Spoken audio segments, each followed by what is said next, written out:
Amahoro mwese bakunzi ba Ghost TV,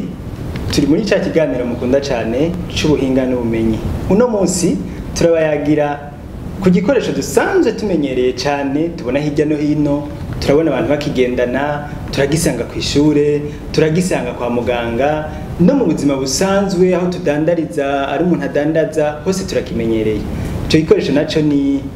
ordinateur canke mu kirundi imashini nyabwonko. Ndi kumwe na Celestin, nkuko bisanzwe muratumenyereye cyane, reka ndamuha akanya adusigurira imbere y'uko imashini nziza nyabwonko byari byifashe gute.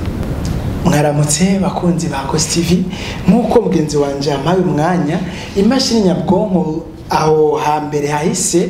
mugabo nuko naho nyene kugira ngo zize harabayo kwanza ikindi gihe Patrick yuko zitaranaboneka kubera hati kwanza kuza imashini nyabwonko nini imwe ipima amatoni 30 ahantu ntibazaturi ni hatoya cyane hoho cari ikintu kinini gose kandi basanga mu kugikoresha naho nyene vyasaba numvuga ubuhinga atari ibi ugubusa ukora ko korumengo akantu karaje hoho byari bifise ico no kwita amabusho canke ubuntu ugendeye ko umuntu akoresha bwinshi gose. Rero Patrick nibaza yuko n'imbere yaho uho byari meze gute kugira ngo nawe nyene zize byari byifashe gute.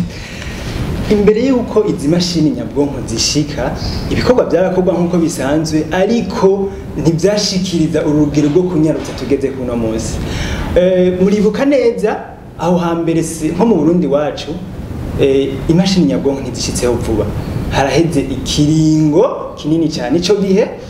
wasanga twandika mu kubika amaraporo, tukabika ibintu byinshi cyane, tukabiklasa niko bakunze kuvuga mu masokretariya, ugasanga byuzuye ku buryo byatugoye no kubika bigatonde kukuntu cyane. Mbere n'amashirahamwe amwamwe ugasanga gukontrola abakozi, kubagenzura ukuntu bariko barakora biragorana kuko wasanga bafite abakozi benshi cyane. Ariko iyi mashini nyabwonko yaraje korosha ubuzima bw'ibikorwa bimwe bimwe ukuntu bigenda. Ikindi kintu iyumvire nko habaye nk'inama Patrick, dufate y'urwego kanaka rukomeye, hama bakavuga bati we dufatira icegeranyo, ugasanga ni ikintu kirekire gose, sanga umuntu abanje kwandika akajama ku kandi kugira ngo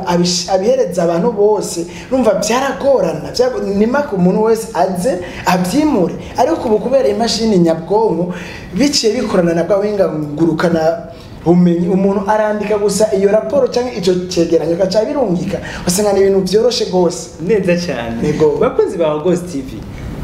muraba mwiyumvira kugira kure cyane tutarababwira iby'imashini nyabwonko mu buzima busanzwe ikora. Reka twinjire mu kiganiro nyezina. Kw'ishure, kwa muganga, mu mahinguriro, imashini nyabwonko iradufasha cyane. Celestin bashobora kudufasha mu mashirahamwe, mahinguriro atandukanye, kwa muganga, imashini yaje gufasha iki kose tuyibona. Eko Patrick, nkuko wamaze kubivuga yuko idufasha mu bintu bitandukanye, mu mahinguriro twabiciye ko gatoya ku masonga tuvuga yuko nkabijya byo kuraba abakozi ukuntu bakora, mugatubwe nko kwa muganga naho bigenda gute. Nk'ubu ugiye kwivuza urazi hari gihe bagutuma ibipimo, batigenda muri laboratoire cyangwa iki kigo kanaka bagufatira ibipimo. Rero wowe ukabona gusuragiye baragufasha amaraso, uciye wigira ngo uraza gutora inyishu ngo saa 9 canke ku mugoroba. Aho bigenda gute? Nibikoresho bashira hamwe muga kugira ngo basome bya bintu by'ibipimo byabahaye, barashira ico byo gukonekta canke bagashirako ku mashini nyabwonko kugira ngo baze kuraba ibipimo baronse kugira ngo bashobore kubisoma bisoke. Hanyuma handi naho twovuga yuko mu mahinguriro ateye imbere ageze kure, naho nyene barayikoresha kugira ngo babandanye baraba ukuntu umwimbo wabo uri kuragenda. Nk'ubu Patrick umuntu ashobora kuraba ati mbega ndiko nduko cyane ndiko ndahomba, byose ni ibintu akoresha imashini nyabwonko, ati mbikeyo ibintu nzokoresha ivyo bita amadone, akabishira kugira ngo byose bigende neza. Ivyo nivyo twovuga gatoya bifasha. Mugabo rero abantu baciye bavuga bati ibintu no kubona bi ari ngirakamaro gose, reka bije no mu mashuri, kubera ujya umunyeshuri ari kariga arashika kure hagashika hano abikenera. Ubu rero mu mashuri hose tubaye turareka y'amashure biga ivyo bisata bya informatique by'iyo mashini ubu hano hose n'atari ivyo bisata usanga ari imashini nyabwonko ati reka umunyeshuri amenye kuyikoresha ugazeho kure muri kaminuza niho hari ivyo bitengo by'amaraporo ngo do stage umuntu yandika wasanga aho hambere hahise waratanga amafaranga menshi gose ngo babikwandikira ahantu babigira ariko kubera biri mu mashure abanyeshuri baramenya kubikoresha kandi nabo nyene bagaca banavyigirira ugasanga harimo akunguko ngo bakunzi ba Ghost TV tukiri ngaho nyene kwishure uno munsi umunyeshure ntacigishwa na mwarimu gusa oya hari ikintu ngo Google mu kirundi na hantu turonderera information canke amakuru dukeneye ayariyo yose umwigisha yakwigishije nibihere ibyakwigisha arakurungika ati genda ubandanirize ngaha nagejeje ukagenda ukarondera mbere byinshi cyane gusumba bya bindi mwigisha ari kuguha bivuga ngo uburyo dukora ibintu imashini nyabwonko yaraje kuvyagura cyane gusumba uko twari tuvyiteze mu buzima busanzwe kandi no kongera koko n'igenzura ry'ibirere kuko ntaba hindagurika ry'ibihe tukamenya ngo eje imvura izogwa byari izuba rizokwaka ubwo ni bya bintu twama twakeneye mu buzima bwa misi yose abakunzi ba Ghost TV mumenye neza yuko igenzura ry'ibihe ari imashini nyabwonko ibifasha Patrick ndakunganire yego cyane ukiri ngaho nyene urabona ibihe tuhereyemo uvy'ingwara y'icyaduka yabaye ya corona 19 virus ubu ugiye kuraba ukuntu bakora abantu benshi kubera ubuzi bwahagaze mugabo ubuzima burabandanya ubaro n'abantu bagirisha amanama kubera izi mashini nyene ugasanga abakuru b'ibihugu mwari hariya undi ari hariya undi ari hariya bagakora babonana kubera izi mashini nyene nagomba karonongere ko dufatiye kuri iki gihe duhitiyemo mu by'ukuri ntaho kwirengagiza ubu buhinga bwo gukoresha imashini nyabwonko turatahuye neza yuko mu bisati byari byo byose icyo umuntu wese ari karakora birashoboka biki imashini nyabwonko ayikoresha ariko rero imashini nyabwonko hari abashobora gutinya kuyikoresha no munsi kumbe ngo ibi ntivyari bimenyerewe mbega nzoca ndabikoresha gute mbega ni ibintu sinshobora kubishiramo bigatakara Celestin abo bantu babwiye iki abo bantu je ndabwiye yuko ubu banza kwanza bakamenya ukuntu ikora kuko Patrick utaramye Patrick ukuntu ikora ni handi ushobora kubikamo ibintu by'iwawe ugasanga ufite wanze ukantu kamwe ko gufute ko kubikuramo singa byose biratakaye ngo wabonye ro bya bintu sanga umuntu ariko aridoga ngo ni ntambamye mugabo nizibari nawe z'imashini ahubwo ni wowe uyikoresha ubanza kwanza kubimenya no bambwira abantu akunzi ba Ghost TV ko bumvise akamaro kazo ico zimara yuko bavyige ntibishire kure kugira ngo zikore ko ubikora ahantu hose zirahari Patrick ikindi nuko ubu mu bintu by'ubuzi urabizi yuko barabaza bati wowe urazi gukoresha imashini nyabwonko kubera iki kubera zikora hose muga Patrick ikintu twovuga tuvuze yuko izambere zari rugagamisha zari nini cyane zangana n'inzu kandi ubu zitera zigabanuka none Patrick je ndibaza yuko mu misi za ngira uzobona akantu kangana ngira ngo n'ugwara ugasanga ni mashini nyabwonko je mpora ndavyumvira ko uravye ukuntu isi canke umuvuduko biriko ivy'ibintu byo kuminimiza nebiza kugabanya ibintu urabona yuko bizoshika hano kandi yagavye temwe Patrick mu bihugu ahantu basanga nakanumwe ngo ni ikaramu gusa aruguruye ukabona ariko arakora ibintu kinora yuko natwe hazogera igihe ubona ariko gatoya cyane bose neza cyane ivyo uvuze nukuri kuko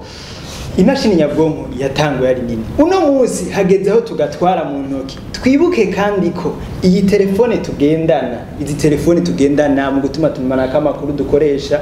twibuke yuko ishobora gukora nk'iby'iyi mashini nyabwonko gutyo turumva ko yatanguye kugabanuka gushika hasi naho zendaba amakuru baratubwira ukuntu vuba cyane bazogushira akantu mu mutwe byaranatanguye nakantu gato mu mutwe ku buryo gafatikanije n'ubuhinga ngurukana bumenyi dushobora kuganira nawe tutabonana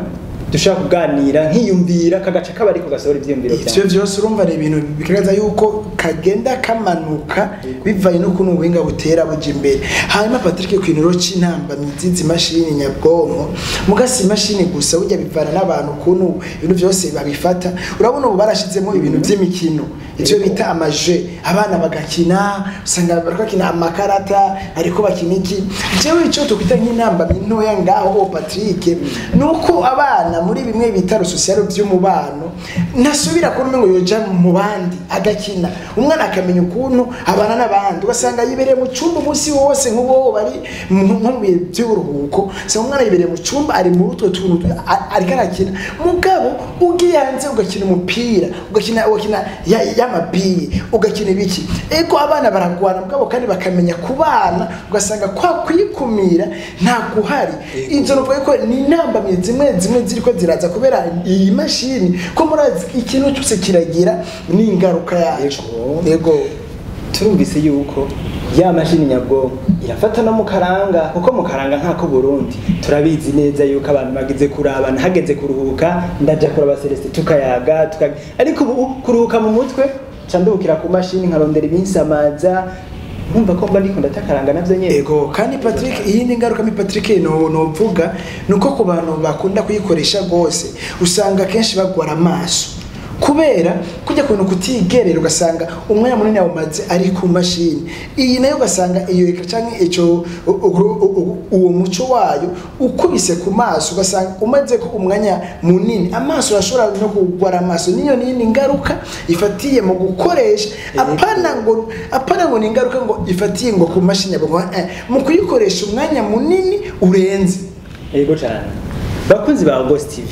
turumvise neza ko imashini nyabwonko iradufitiye akamaro kanini cyane bivuye mu korosha ibikorwa no kubikora kandi mu mwanya muto. Ariko kandi murumvise yuko hariho ibintu byo kwirinda nko kuyiruhukira ku mwanya wose bigatuma twibagira abandi. Ivyo ni ibintu byo kwirinda cyane ngo ntidutwagwe n'ubuhinga ngurukana bumenyi. Eko byose no kuraba umuntu ukuntu biza biragenda. Bonzi ba Ghost TV murakoze gose kubana natwe muri gendero cy'ubuhinga n'ubumenyi naho ubutaha.